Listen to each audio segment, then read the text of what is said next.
All right, sir, please stand and raise your right hand.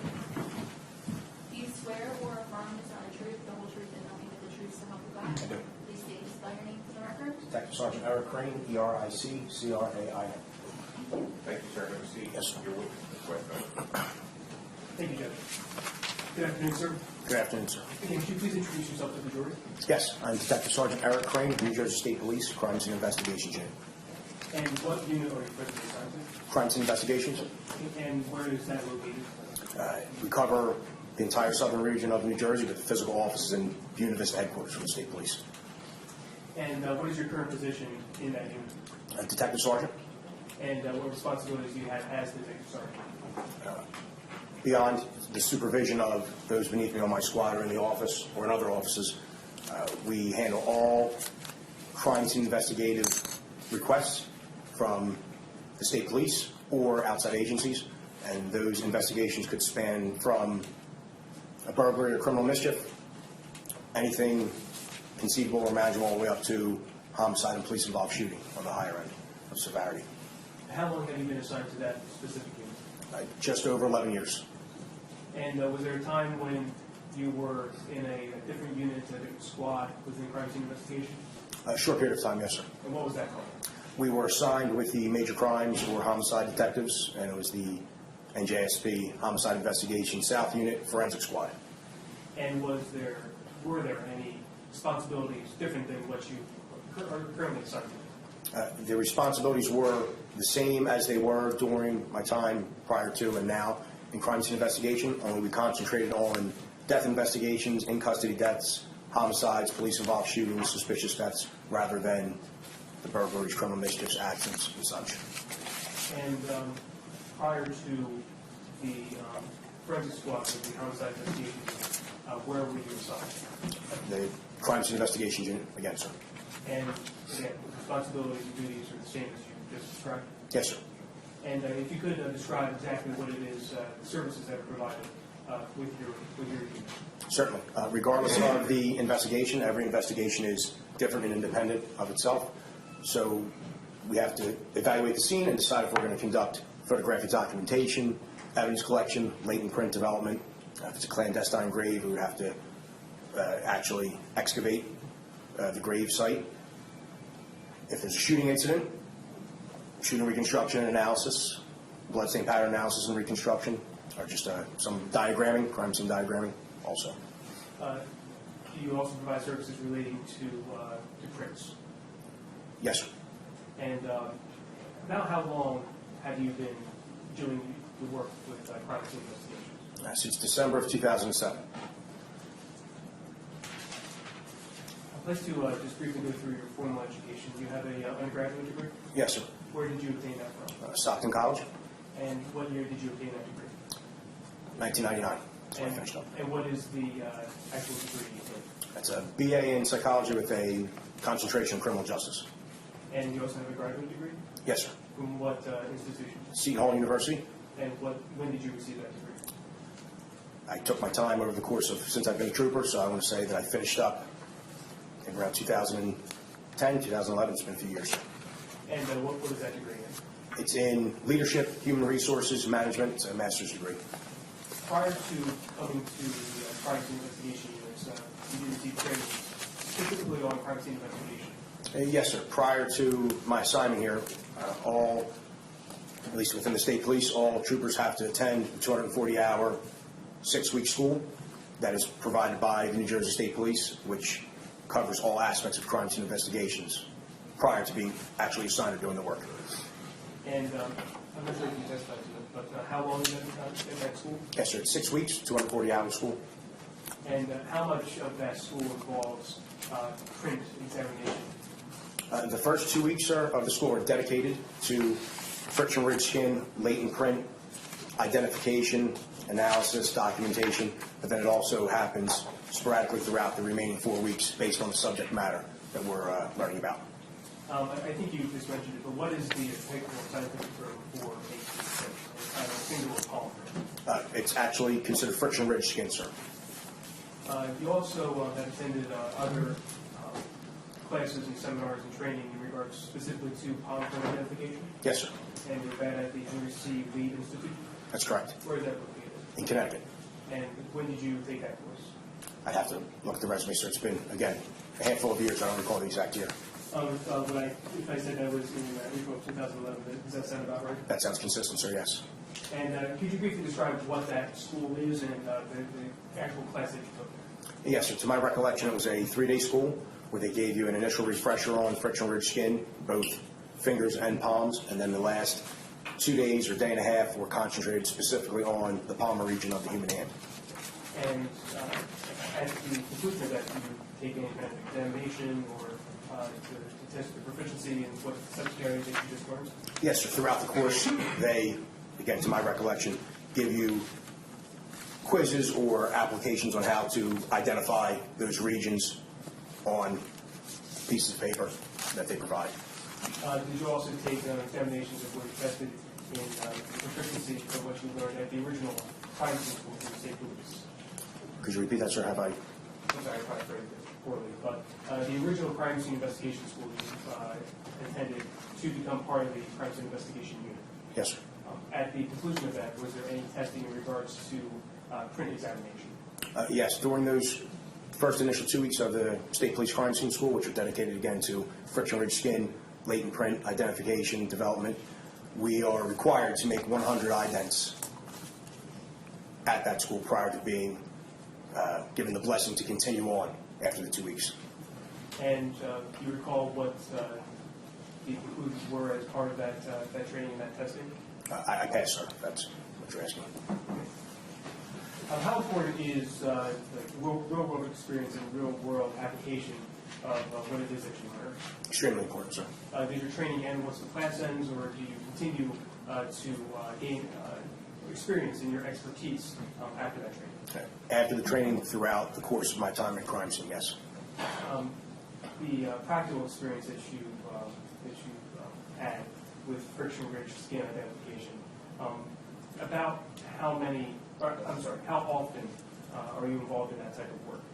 I couldn't give you a daily or a weekly basis, sir, but it's been when the job requires the analysis or development or recovery of friction ridge skin, then I would apply my skills during that investigation. Approximately how many identifications have you made through comparisons throughout your career?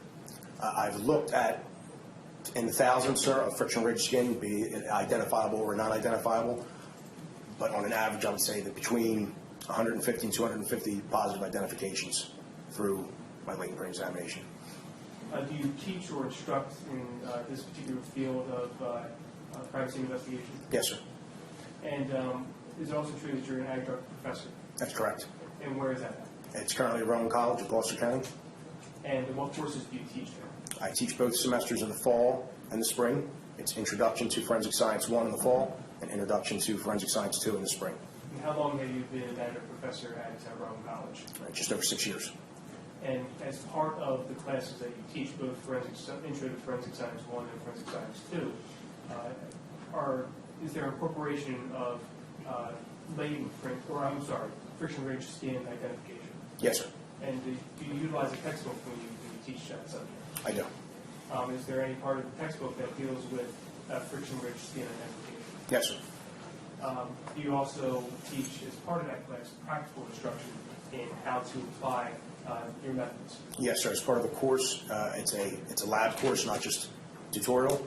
So there will be, depending on the semester, 4 to 8 various labs each semester where the students will physically do hands-on work based on the subject matter and then draft a lab report to hand in for submission.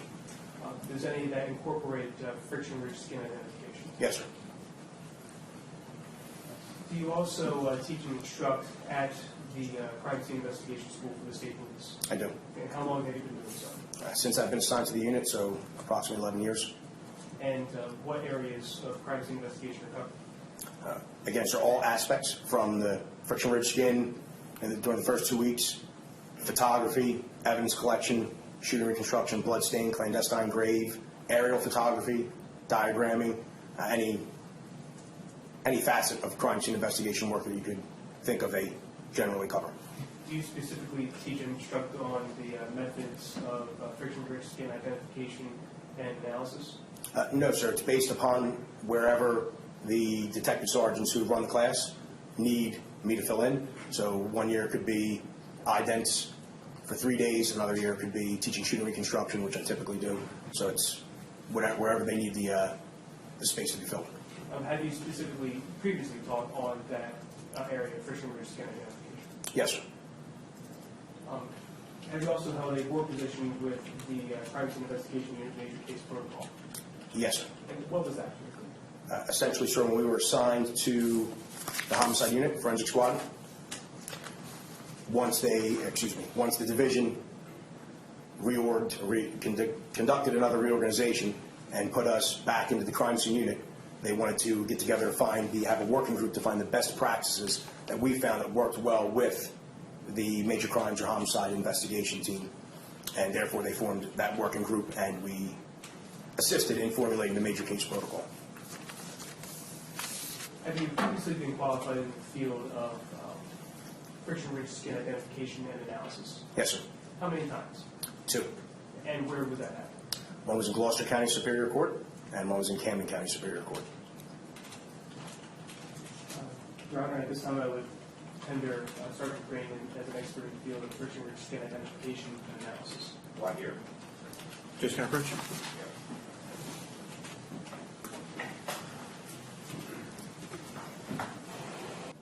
This witness is going to be testified as an expert in the area of friction ridge analysis, fingerprint, what referred to as. As I indicated to you previously, normally we do not allow witnesses to testify with regard to their opinion as any aspect except where that individual has any training or experience or education obtained, knowledge beyond the ken of the juror that would assist the jury in understanding some of the evidence in the case and its ultimate decision with regard to the trial. Again, you do not have to accept the opinion of an expert witness. You can give it whatever way you think it's appropriate to assign to it, and you can accept it, or you can reject it, or give it whatever way you feel is appropriate, remembering always that the strength of a witness's opinion is no greater than the evidence upon which it is based. So with that, this witness has been qualified as a friction ridge skin pattern analysis expert. I like fingerprints and palm prints, but we use that friction ridge terminology. And we're also going to break for lunch because it's 12:26. Before we get into the actual testimony and break it up, we'll take our lunch break, okay? Now, everybody remembers the instructions I gave you previously. We don't have any conversations about this. You've heard well into this trial now, a lot of information so far, but you're not allowed to talk about it, okay? If anybody's going to attempt to contact you or speak with you, you should not tell your fellow jurors, but report to the sheriff's officer or personnel, and I will deal with that issue. Furthermore, you're not to be looking for any press coverage or anything like that. Like I said, our cell phones are now little computers, and you can do lots of stuff with it. You're not supposed to be looking up anything about this case. Does everybody understand that? Okay, we'll see you all. We'll put back to the deliberation room at 1:30 and see you then. There are actually pores that ride along the ridges. It consists of ridges and furrows. The pores that ride along the top of the ridges provide us discharging of sweat. The actual ridges themselves allow us to grasp, and they're actually on the soles and the bottoms of our feet, allow us to walk barefoot, and also protects us from wear and tear of manual labor over the course of time.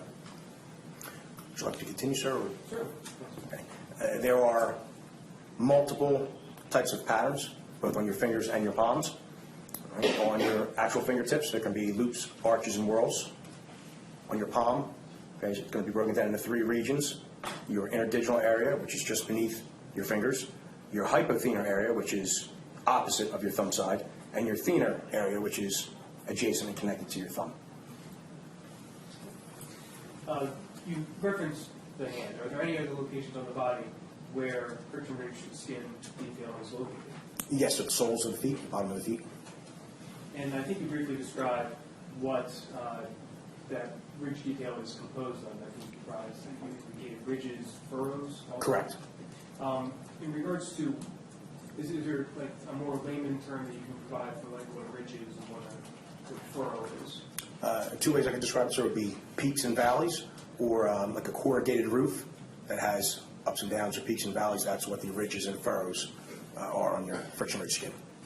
And in regards to the ridges and the furrows, are they continuous or do they divide? How are they formed? Again, once they're formed in the womb, they're there permanently until, as I stated, after the stage of decomposition and death. And they could be all different patterns, meaning if we were talking about a loop, it will flow in from one side of the finger and out around and out the same side. A whirl makes a full circuit. An arch or a tenon arch will rise up from one side, come down the other side. So there's different patterns, but yes, they're all unique and varying. Can you describe some of the deviations that occur within the ridge detail? Certainly, sir. So within the actual friction ridges, there are multiple things that are called minutia points or major ridge path deviations. These points would be an ending ridge where a ridge just stops, a bifurcation where one ridge actually forks off slightly and bifurcates into two ridges. There are dots or islands, which is a small, looks like a dot or an island within the pattern. A short ridge, which is just a shorter version of the long continuing ridge. There's actually trifurcations, spurs, and enclosures are the ones that I'm familiar with.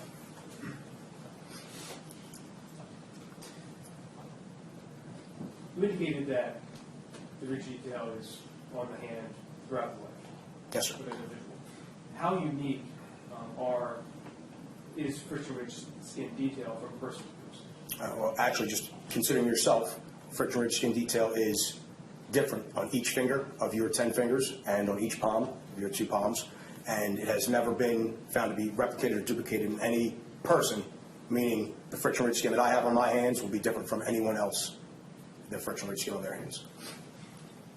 Does friction ridge skin change naturally over time? Once it's set, sir, it's there permanently in the event that a wart, a scar, a burn, creases, natural creases in age, but the friction ridge skin is there. The only time that you would see that it alters, if that's what you're asking, sir, is if you cut your finger with a knife or a razor, you'll actually see the friction ridges along that scar pucker inwards because the friction ridges were damaged, but everything else would allow the friction ridge skin to, there's other scars, burns, would allow the friction ridge skin to regenerate back to its original state once it healed. In regards to the different types of prints that can be developed, are there different types of development or leaving of prints in locations? So the 3 main types are of prints that would be found on a substrate, which is a surface, are latent prints, patent prints, and plastic prints. What is a latent print?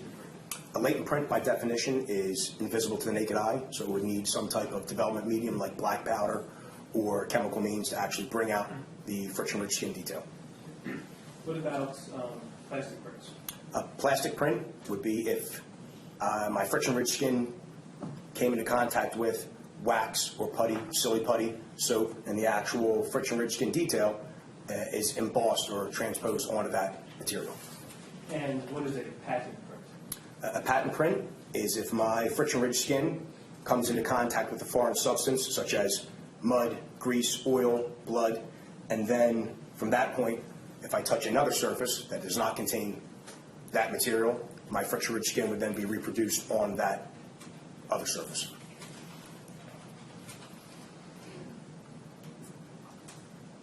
A little more about latent prints, briefly. You indicated that something is needed to develop, generally. Looking at a surface, would someone be able to see a latent print? It depends on the level of training of the person looking, sir. You can use direct and oblique lighting techniques with a flashlight and have the sebaceous oils and the oils in the water that can constitute the latent print come to light. But if you were just looking at it, depending on the surface, you may need, again, that development medium to bring out the rich detail. With regards to substances that you mentioned earlier that produce patent prints, would those same substances enhance a latent print as investigative media will be powder? No, sir, they're two different types of prints.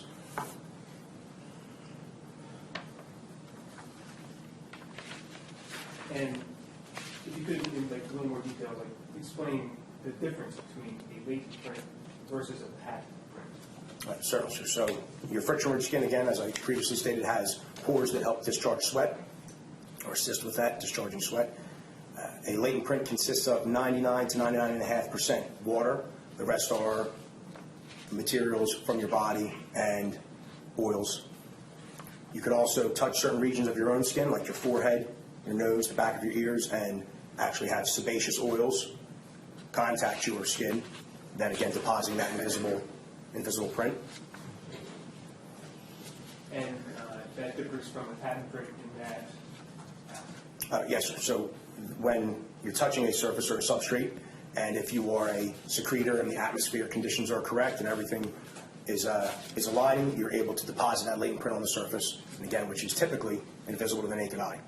The patent print already has the material, be it, again, oil, grease, mud, blood.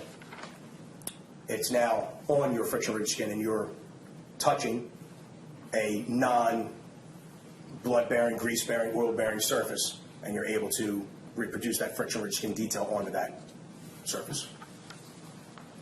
Are there things that can be done to help enhance a patent print in order to further analyze that? Yes, sir. And can you describe some of those things? Certainly. Based upon the quality of the actual print, you could conduct photographic documentation to enhance. You could also apply various chemicals to bring out or darken the latent print, the patent print and the friction-rich skin detail that you wish to document. What is the method that is utilized by experts in the field in order to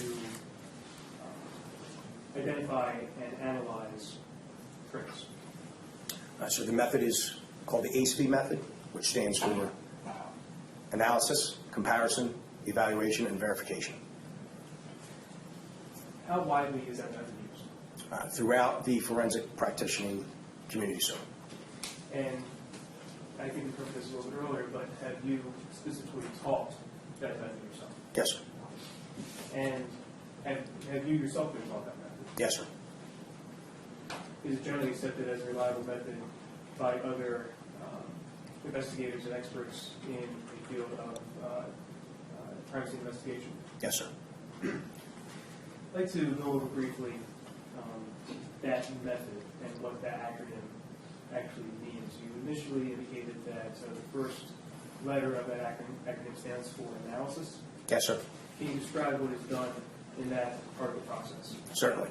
So during the analysis phase, if I have a latent print, which I've developed, a patent print or a plastic print, my first purpose is to analyze what's in front of me to see if they're what's called level 1, 2, or 3 detail, which includes, if I can go into it, so level 1 detail would be just the anatomical source, if it came from a finger, if it came from a palm.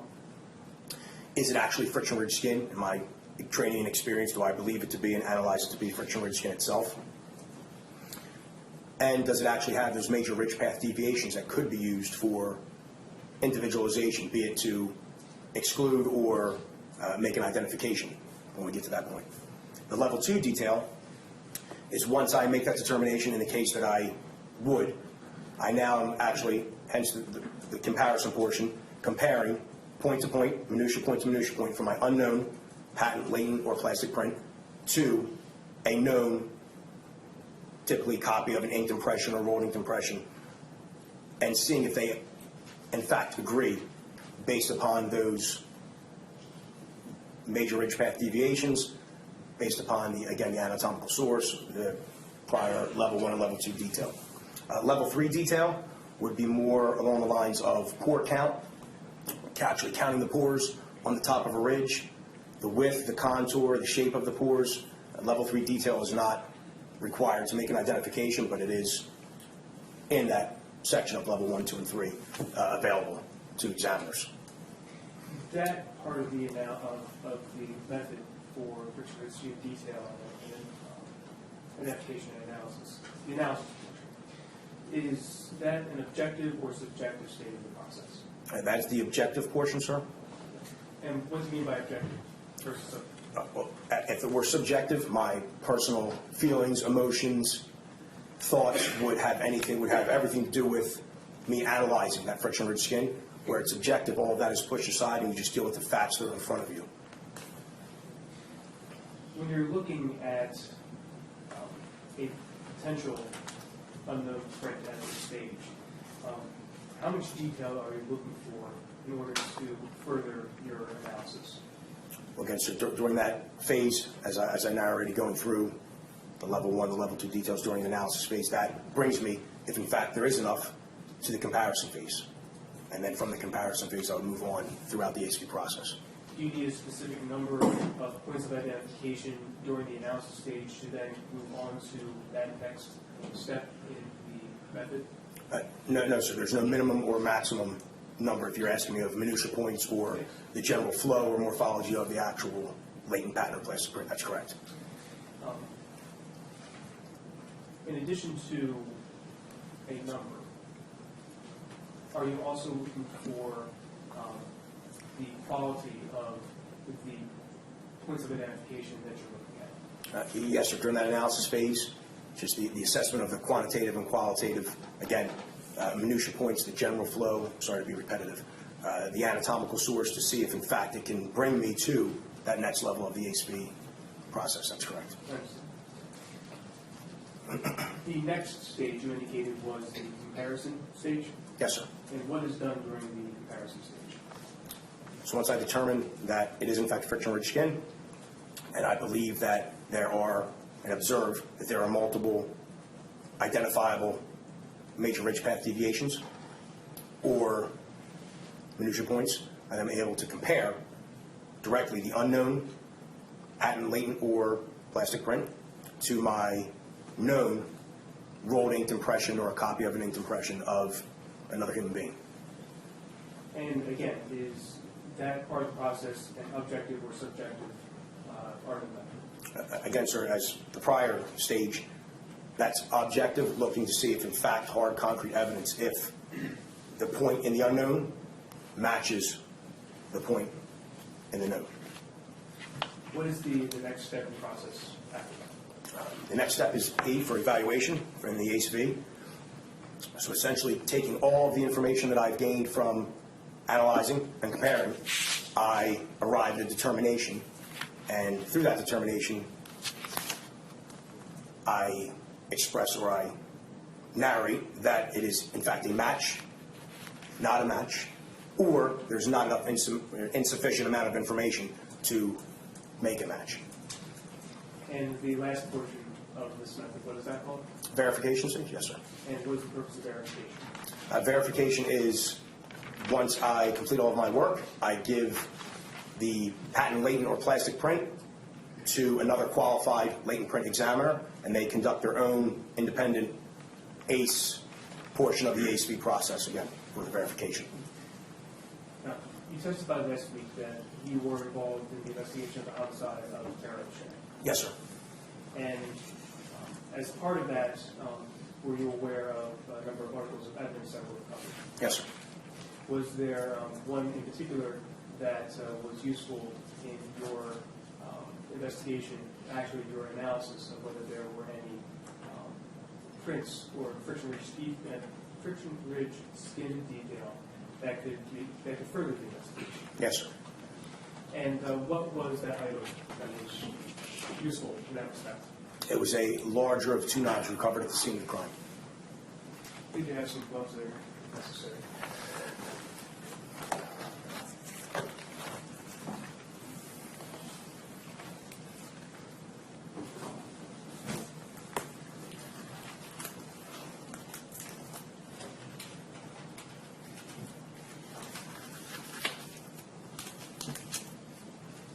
Okay, Detective. Sorry. To show you on the box that's been marked as S59 for identity, actually as in evidence. Just going to open this up for you. Ask you to remove the side. Ask you to open up that.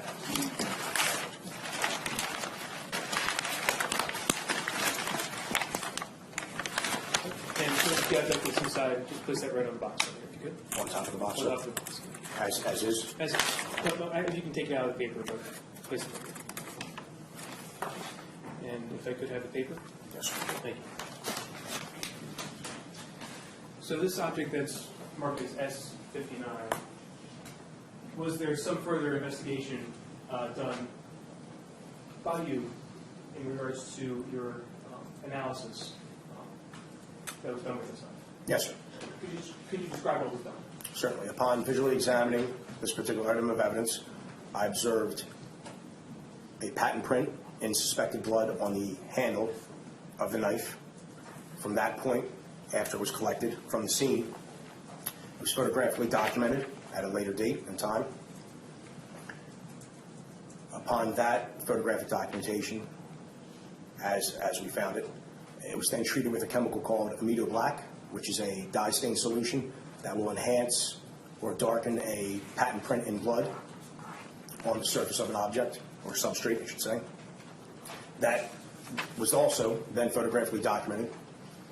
And with that photographic documentation, the digital images were sent to the NJSP, New Jersey State Police, Forensic Photography Unit, and one-to-one photographs of those digital images were reproduced. I would ask you just to point out to the jury the area on S59 that that substance that you referred to was applied. Yes.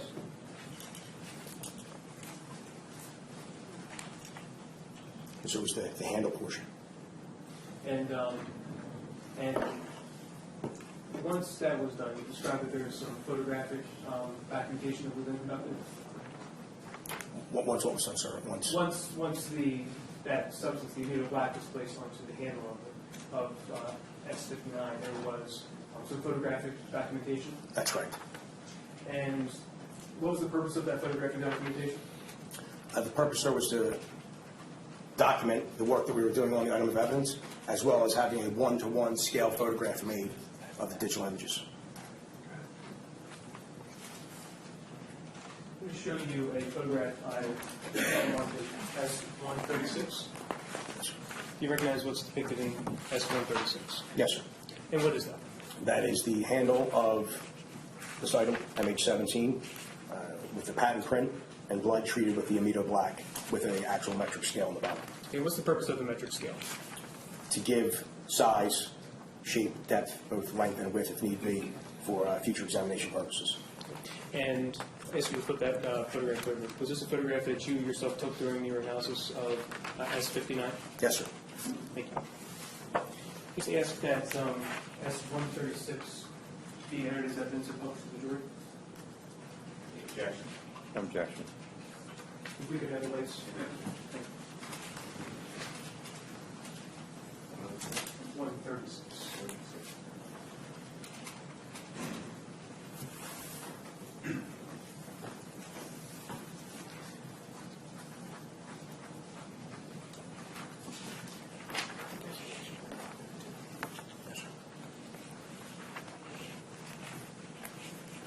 And Sergeant, I just ask for you to just describe to the jury what you're seeing here up on the screen as S136.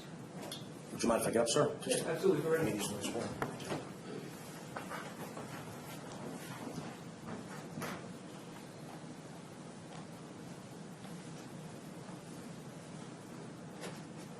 So again, so this is the digital image, obviously projected on the screen, of the patent print in blood, treated with amido black, and that is the metric scale on the bottom. And what were you looking for during your analysis stage? Well, if you could display to the jury what you were looking for on S136. Yes, sir. Again, the analysis phase is going through those three levels. So I would first start off to see if, in fact, this is friction-rich skin and what part of the body would come from, hand, fingers, palm, to see if there are actual major ridge path deviations and the general flow, if it has enough detail to go on to the second phase of a comparison, if it rises to that level. Based off of your observations in the analysis phase, did you come to a conclusion as to what part of the body was reproduced here as a pattern print? Yes, so this was consistent during that phase of the examination with being from the Palmer region of the human body. Thank you. If you could return to the witness, thank you.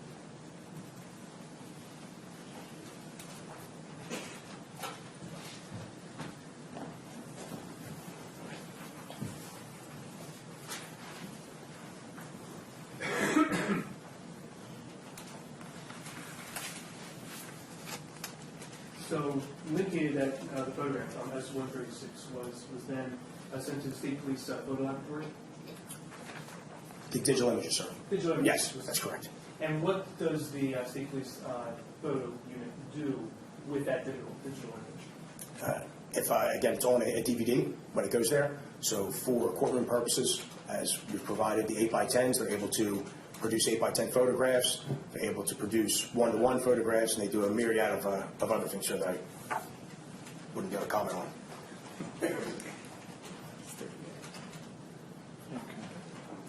Sir, I'm going to approach you with an image that marked as S30A.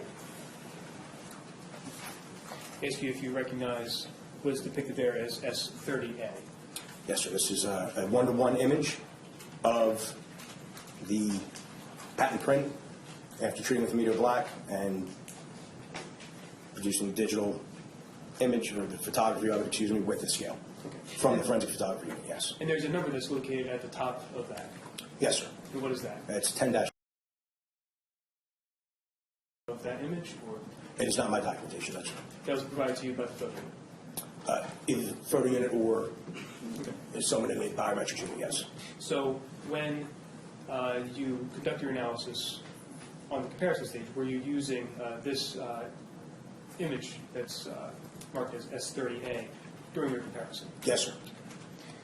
After you obtained the one-to-one image from the photo unit, at a later time, were you able to obtain a known impression of Jeremiah Monell? Yes, sir.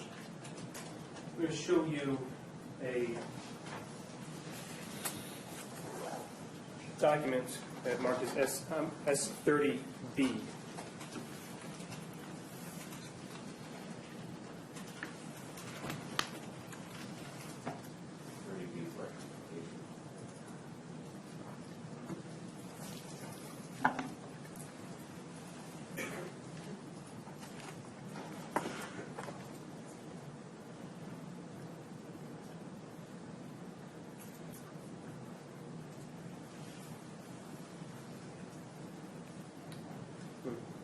Approach.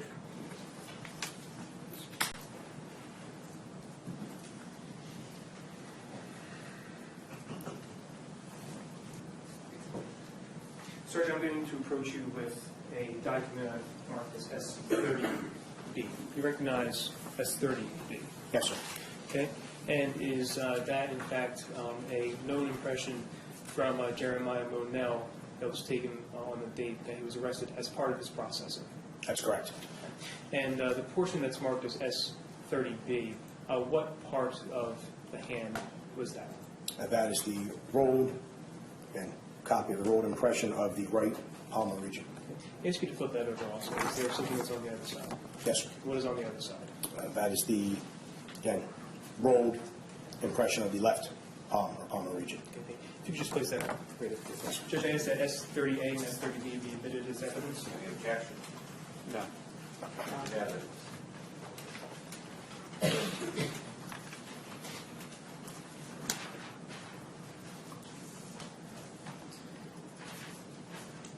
Once you obtained S30B, the known print of Mr. Monell,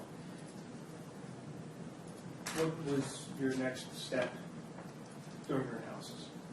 The analysis phase was done, sir. I moved on to the comparison phase, doing my side-by-side unknown to known comparison of the patent print, the digital image, 1-to-1 of the patent print, to the known rolled impression of the palmar region.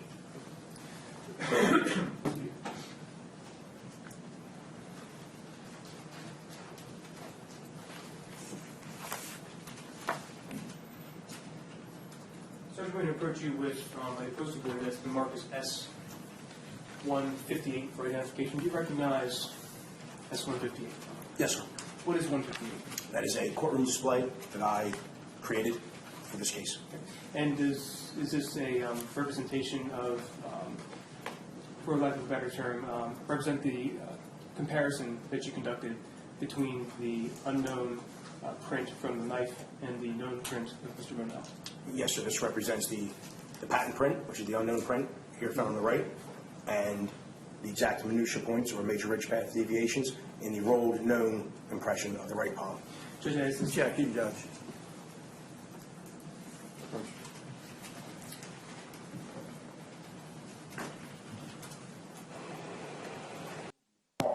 When I gave you my initial preliminary instructions before we started this process, sometimes I can handle issues right in front of you, sometimes a sidebar, and sometimes I have to set up deliberation.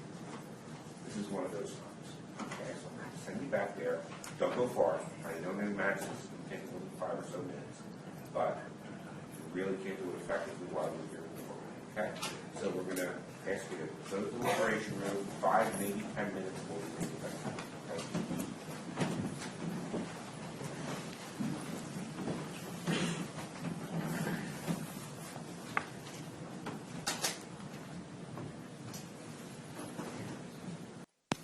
Sergeant, in preparation for your testimony today, did you create a demonstrative tape?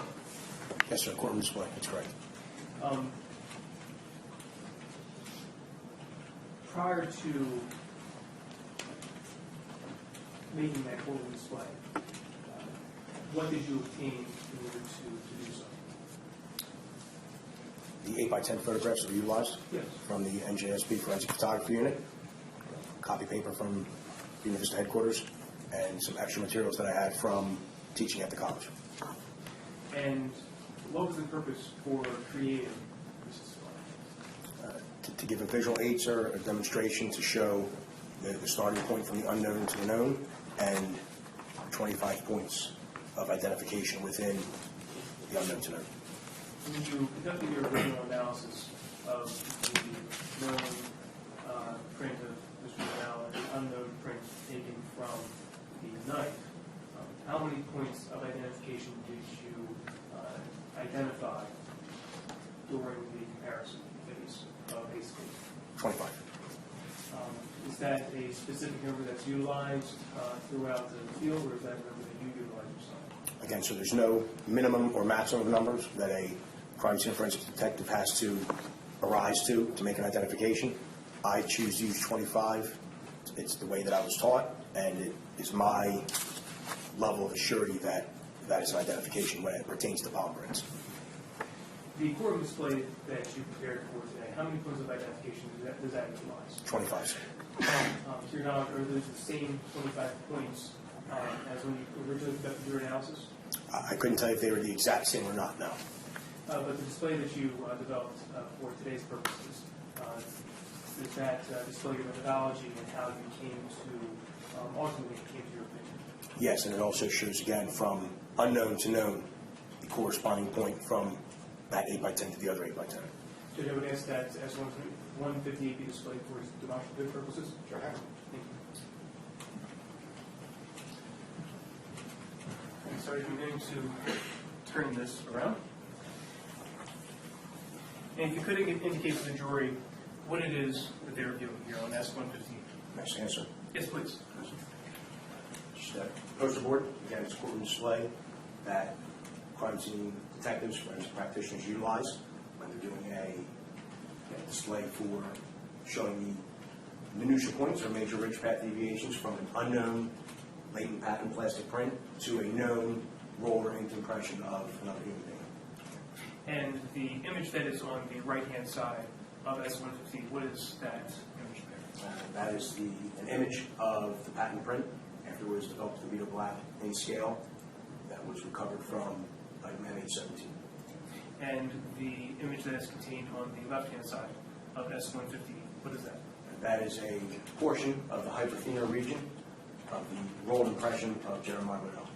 Just so everybody's clear, could you also show the jury on your hand where the hyperthenar region of the pollen is? Yes, sir. So your palm's broken down into 3 major regions. Interdigital is just beneath your 4 fingers, and it is dissected or divvied here from the top crease.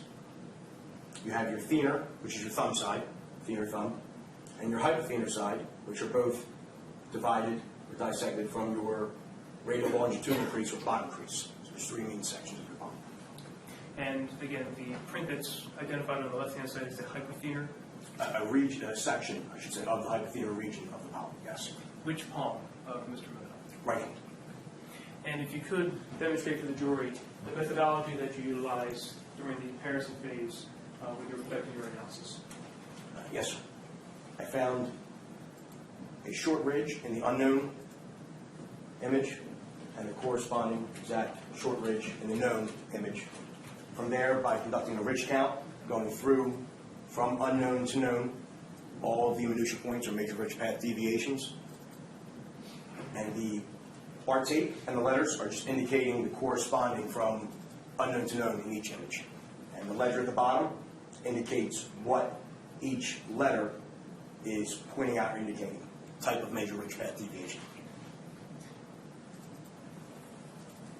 Again, when you were conducting this part of your analysis, were you looking for just numbers, or were you also comparing to the quality of the points of identification? Yes, sir. Again, the quality and the quantity, it doesn't need to be a specific number. It's the, I say the total package to shortchange of it all, but it's everything. It's the way the ridges flow on the item and on the palm. If it's the minutia points are in fact the same from unknown to known. It's also the anatomical source, in this case, a palm. All of that comes into play during identification. Once you conducted your comparison of the known print of Jeremiah Monell to the unknown print of team from MH17, did you then conduct an evaluation? On my initial identification, sir? Yes, you did. Yes, that's correct, through the AC process. And according to that evaluation part of your analysis, or on case B, the AC method, what was your determination? My determination was that, in fact, the patent print in blood on MH17, item MH17, was in fact a reproduction of the friction-ridged skin detail of the portion of the right hypothenar belonging to Jeremiah Monell. And that opinion is held within a reasonable degree of probability? Yes, sir. After you conducted or made that evaluation, was there then a verification process followed thereafter? Yes, sir. Based on that verification process, did that change your opinion of one way or another? No. I have nothing further at this time. I'm going to give ladies and gentlemen, I'm going to give you what's called a limiting instruction. We're just shown this item. What item number is this? 158. 158.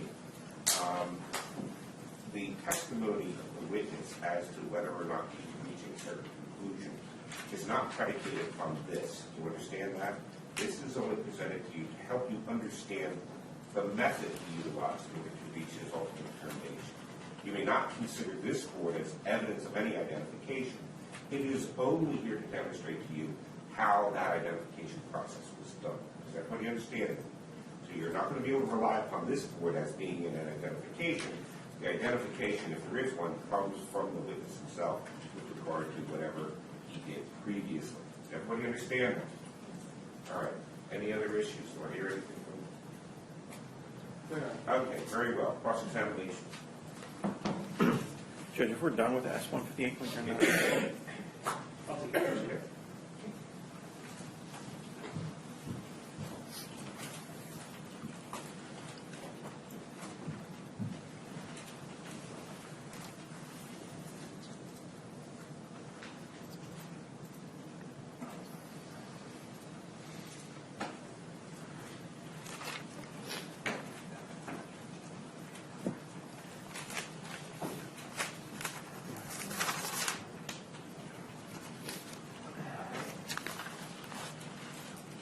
Okay. Okay.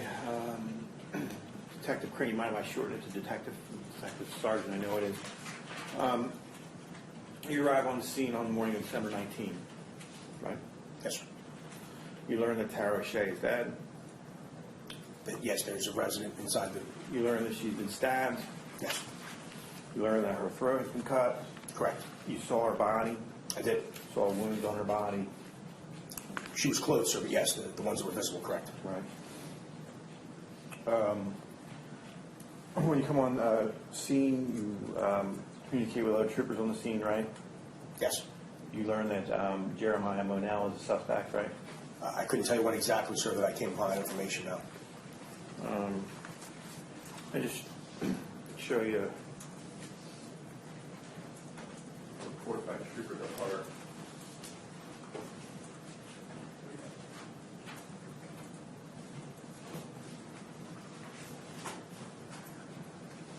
I'm going to ask you to read this paragraph to yourself, especially down here where I have it underlined, but read that paragraph just to yourself, okay? Sure, sir.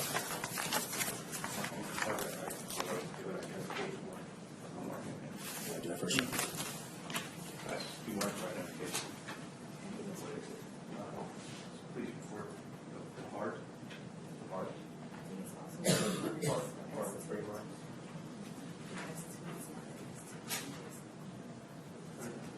Yes, that's S2. Correct. I believe so. All right, already been identified as that. It's already been marked as S2 for identification. S2. Yeah, just read that paragraph to yourself, especially where it's underlined. Sure, sir.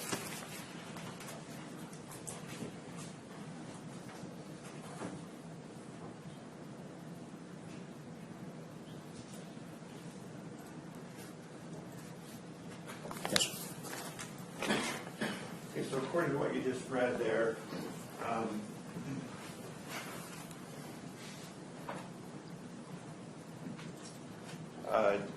you advised Trooper DeHart at around 11 a.m. that Jeremiah Monell was a suspect. Is that correct? Again, sir, I don't recall that conversation. Okay, but it's in this report, right? Yes. That you read, okay.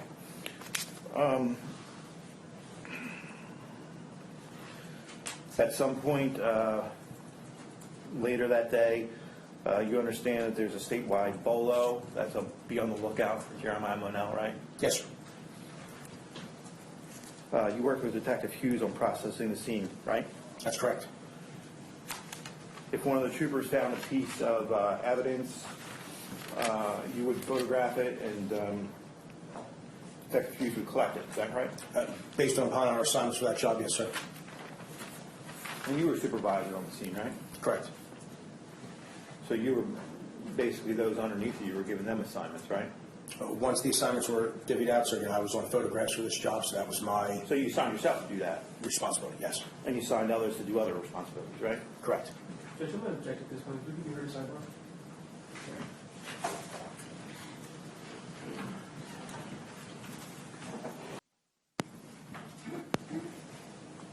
Go ahead, Mr. Perry. Okay, at the scene, a large bloody kitchen knife was found, right? 2 knives, sir, yes. It was found behind the stove, right? That's correct. Okay. And the other knife was a smaller bloody knife, is that right? Suspected blood was on the smaller knife, yes. And you photographed these, right? That's correct. Now, it was found behind the stove, is that correct? Correct. Did you find any prints on the stove? Not to my recollection, sir, no. Did you find any prints on the knife block on top of the refrigerator? No, sir. The only other friction ridge skin detail that I recall was not enough for identification purposes, but there would appear to be suspected blood, patent print on the white surface of the refrigerator within close proximity to the knife block. Okay. You noticed friction ridge skin impression on the knife handle, is that right? Patent prints are on the handle of the knife, yes. You don't know if the blood was already on the knife handle when the ridge impression was made, right? Can you reword that, sir? You're asking me if... You don't know if the blood was on the knife at the time that the impression was made. No, that's not correct, sir. A patent print, you have the material on your friction ridge skin. You then come into contact with a non-blood, grease, oil-bearing surface and transpose or reproduce the friction ridge skin detail onto that substrate or surface. So it's not possible that there was any blood at all on the handle of the knife at the time the friction ridge skin impression was made on that handle? Well, I couldn't say, sir, if blood was or was not on the handle. I'm just explaining how that patent print arrived to be on the knife handle. Right, but there could have been blood on the handle at the time the friction ridge skin impression was made on the handle, right? Not that caused the impression, but in another location or of the handle, of course. If there's blood on a substrate and you touch it, will it leave a print? If the blood, well, that's tough, sir, because it's not going to be a plastic print, because the plastic print's not in blood or oil or grease. So again, the This is a patent matter print, of common sense. If there's blood on a steel handle and you grab it, it's going to leave a print, right? yeah, that's not correct, sir, no.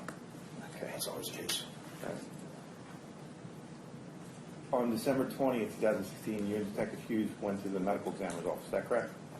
I don't remember the date, sir, but yes, I attended the postmortem with Detective Hughes You did this to observe the medical examination, right? to process the victim during the course of the autopsy, yes. So the clothing was removed from the body, is that right? To my recollection, yes. And the body was cleaned of the blood, is that right? Typically, sir, yes. You observed multiple stab wounds to the chest and the stomach and the neck, is that right? Correct. You observed a deep laceration across the throat, is that right? I do recall that, yes. You took detailed photographs of all these injuries, right? I took photographs of the injuries, sir, during the course of the autopsy, but I couldn't tell you if I got each and every specific stab wound. And again, Jeremiah Monell was the only suspect in this case, right? To my knowledge, sir, yes. Around 5 o'clock on December 20th, you and Detective Hughes were at Troop A headquarters, right? Again, so I have to refer to the report. I don't remember the specific date or time. I don't have it at my fingertips, but it's, would you be surprised if there's a report that indicates that around 5 o'clock on December 20th, you and Detective Hughes were at Troop A headquarters, right? If that's what my report says, sir, then yes, it's accurate. And that's in Buena, right? That is where it's located, correct. You examined the knives recovered from the scene. Again, sir, I have to refer to the report to correlate what I did on that particular date.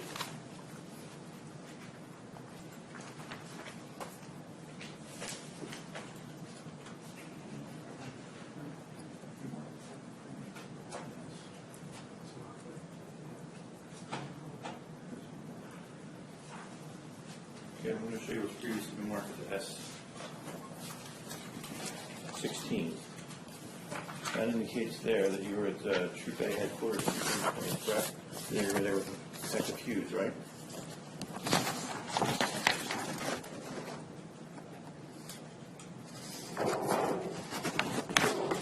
Yes, sir, first. Yeah, it says right there. Yes, sir, that's the postmortem examination? That's right, sir. Right here, so you are correct, though. 5 p.m. at Universe headquarters, yes. Right. Thank you. Yes, sir.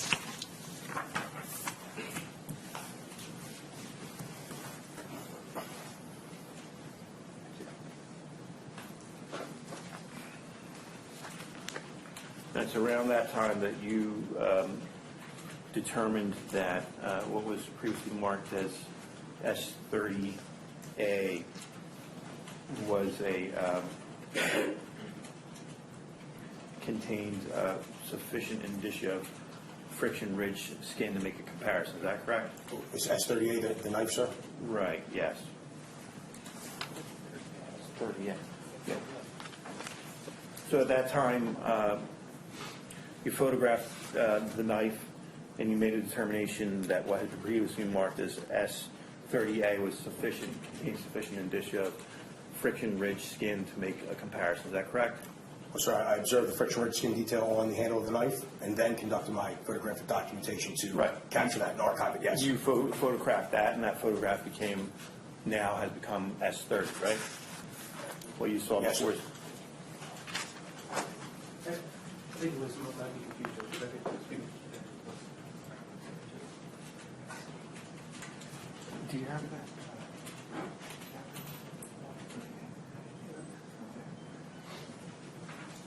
What I'm getting at, Trooper, this is marked as S30A, right? Yes, sir. This is the photograph of the knife handle, right? This is the one-to-one image, yes. Right. and you determined that what you saw there and photographed there was sufficient indicia of friction ridge skin to make a comparison with this known print, which is S30B, right? Right, this one-to-one photograph, sir, from the forensic photography unit of my digital photography of this item and the patent print was then compared to this roll-inked impression, yes. Right.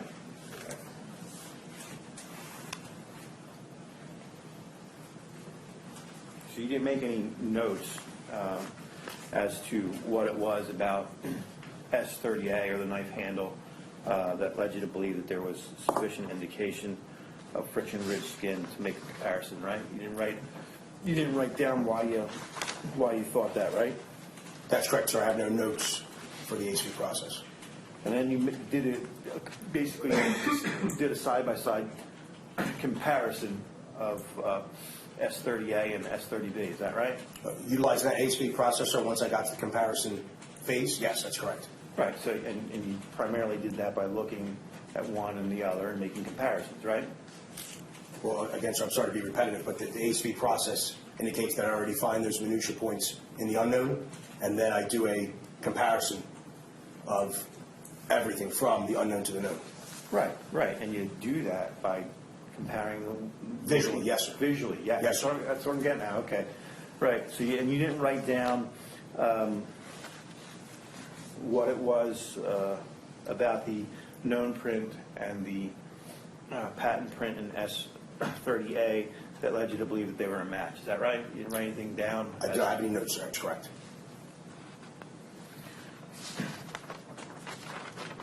So basically, you're the one who concluded that those two were a match. Is that right? Yes, sir. During the evaluation phase of the HV process, I make that I'm sorry. determination, sir, and then it goes to the verification phase.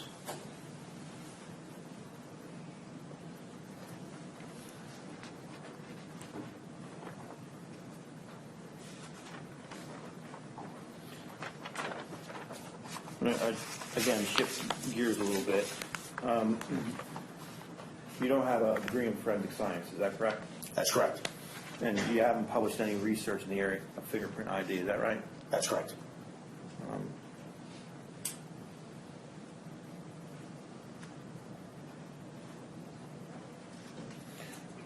Okay, and do you know what the IAI stands for? Yes, sir. What is that? International Association of Identification. Okay. And the IAI provides certification for print examiners who meet the basic level of competence. Is that your understanding? I don't know, sir, if they do or they do not. You don't know if IAI certifies people, right? Is that what you're saying? Is that what your testimony is? I can tell you I don't know their certifications. No, I do not. So suffice to say you're not certified by the IAI. Correct.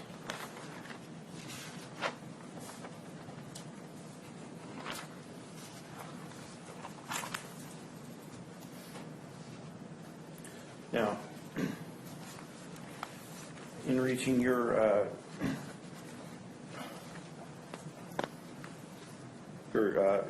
conclusions, you didn't compare S30A to any other known prints of anyone else. Is that right? No, sir, just Jeremiah Monell. That's correct. Okay. I know we talked about it before, and you're familiar with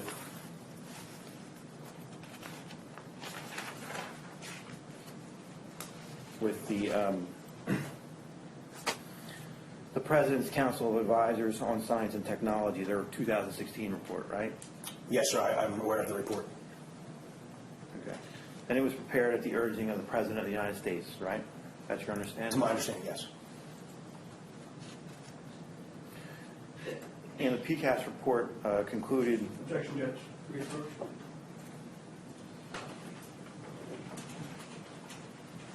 We had a very brief break. We're going to catch up the remaining minutes of the break that we should have had in this session. This one's going to be about 10 minutes. Be back in the deliberation room by 25 after, okay? And just short of 10 after now. So 15 minutes, 25 after. We'll be back. Okay? Thank you very much.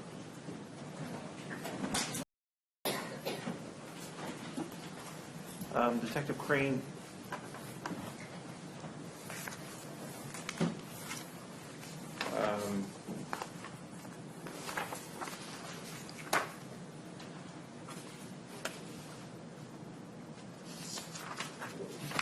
Again, you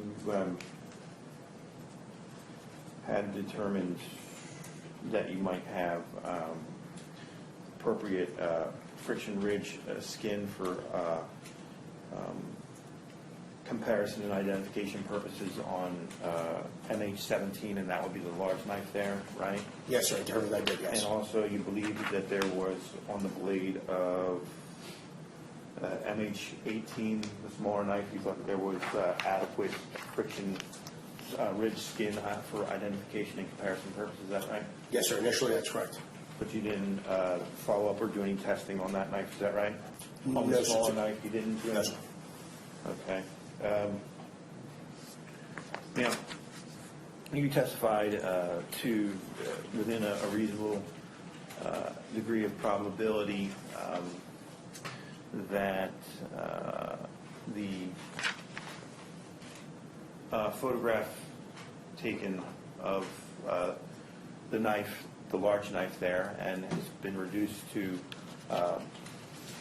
State's Exhibit 30A, right, that you're holding Yes, sir. there in your hand, and the known print, State's Exhibit 30B right next to it, Yes, sir. that within a reasonable degree of probability that those were matched. Is that correct? That's correct. That conclusion doesn't exclude all other possible matches. Is that right? Are you asking, sir, that does my identification exclude all other? Possible matches, right? No, sir, that's not accurate. This was definitely, or in fact, a reproduction of the friction ridge skin detail of Jeremiah Monell. So, But it doesn't exclude all other possible matches. It's just within a reasonable degree of probability. no, sir, it does exclude the other. There are no other matches. This is the one that I made the identification off of. Objection. Judge, can we approach?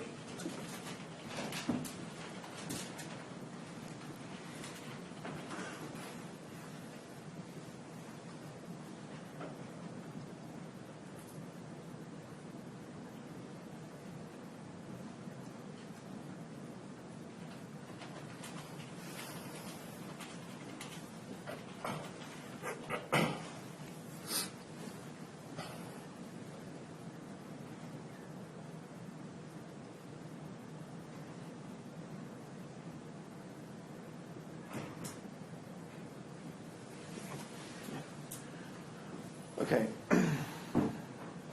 Detective Crain, in this process of identification, fingerprint identification, there's room for error, isn't there? Yes, sir.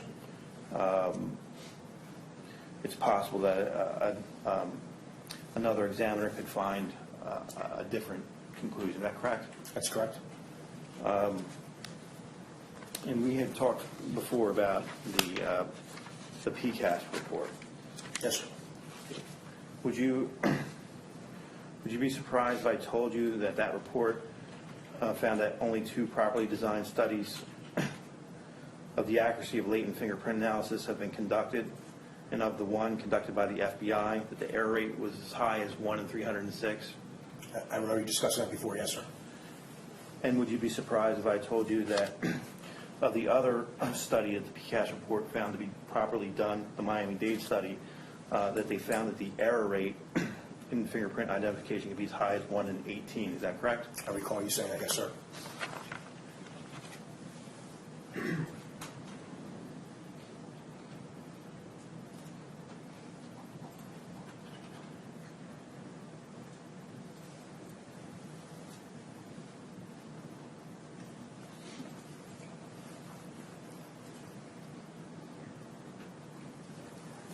I have no further questions. Redirect. Thank you.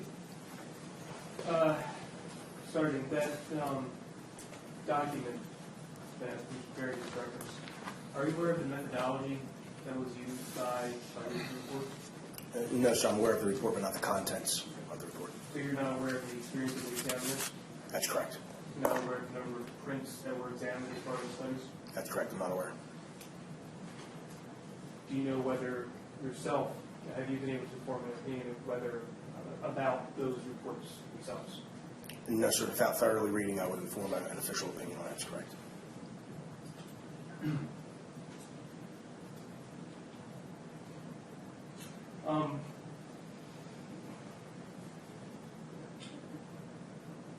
When you do your methodology, when you judge methodology, is it your job to make a comparison? That is part of the ASP process, yes. Is it your job to make an identification? If that is where the ASP process leads me, that's correct. When you're conducting your analysis, or you're compelled to make an identification, Never. can you illustrate some times when you did not make an identification? To think back, sir, there hasn't been, again, whether it's the victim or the suspect, typically when I do my latent print identification work, my ASP methodology, it will come back to the victim or a suspect. I can't think of a particular time where I've had a case that I've been unable to perform the ASP methodology on the friction-rich skin that I was examining. Have you ever just been randomly given a couple of prints by other investigating officers? Yes. To conduct an examination? Yes, absolutely. Have you ever, under those circumstances, indicated that you could not make an identification? It was any time that would have occurred, sir, I couldn't give you an exact time. It would be based on the quality of the actual latent print that they would have me examine. So if there wasn't enough to make that identification, you wouldn't make the identification? Correct. When you conducted your analysis in this current matter, your comparison was done between what exactly, S30A and S30B? Yes, sir. And how did you actually conduct that comparison itself? What instruments, if anything, did you utilize? Okay, so once I arose to the level of fulfilling the analysis portion of ASP, going to the comparison, I use what's called a ridge counter or poker or pointer, depends on what you would call it. It's basically a wooden dowel with a metal pointed shaft on the end and an actual fingerprint loop, which is magnified based on your vision. It's adjustable to do the side-by-side comparison.